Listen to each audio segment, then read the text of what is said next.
Hi எல்லாருக்கும் வணக்கம். இன்றைக்கி நம்ம சேனலில் ரம்ஜான் எப்படி போச்சுன்றது தான் பார்க்க போகிறோம். எனக்கும் என் பேபிக்குமே ஒரே கலரில் ட்ரெஸ் வாங்கியிருந்தேன். நான் ஒரு ஆனியன் பிங்கில் சாரியும், என் பேபிக்கு ரோஸ் பிங்கில் ஒரு ஃப்ராக்கும், அந்த கலருக்கு மேட்சும் ஒரு பேங்கிளும் வாங்கியிருந்தேன்.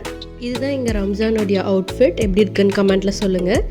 ரம்ஜானுக்கு தொழுதுட்டு ஃபேமிலிக்கெலாம் விஷ் பண்ணிவிட்டு அதுக்கப்புறமேட்டா ஒரு 10:30 நாங்கள் பிரியாணி செய்ய ஸ்டார்ட் பண்ணிட்டோம். இந்த வருஷம் ரம்ஜான் எனக்கு ரொம்பவே ஸ்பெஷல் ரம்ஜானுங்க. ஏன்னா போன வருஷம் நான் ப்ரெக்னெண்ட்டாக இருந்தேன். இந்த வருஷம் என் பேபி என் கூட இருக்காங்க.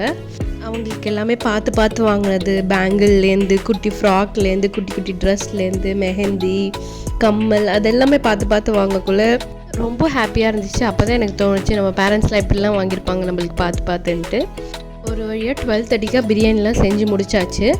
எல்லாருக்கும் டிஸ்ட்ரிபியூட் பண்ணிவிட்டு நாங்கள் சாப்பிட ஆரம்பிச்சிட்டோம். தலைவாழையில் கடல் பாசி, தக்காளி sweet, pepper gravy chicken and chicken 65, கத்திரிக்காய் பச்சடி, தயிர் பச்சடி, வடை, சுட பிரியாணி எல்லாமே வச்சு சாப்பிட்டதில் செம்ம ருசியாக இருந்துச்சுங்க. அதுக்கப்புறம் போடுற தூக்கம் இருக்கும் பாருங்கள், அப்பா வேறு லெவலில் இருக்கும். உங்கள் வீட்டில் இந்த ரம்ஜானுக்கு நீங்கள் என்னென்னலாம் செஞ்சு சாப்பிட்டீங்க மறக்காமல் கமெண்ட் பண்ணுங்கள். அண்ட் வணக்கம் பாண்டி சேனலை சப்ஸ்கிரைப் பண்ணிவிடுங்க. அண்ட் பாய். உங்களை இன்னொரு வீடியோவில் சந்திக்கிறேன். தேங்க்ஸ் ஃபார் வாட்சிங்.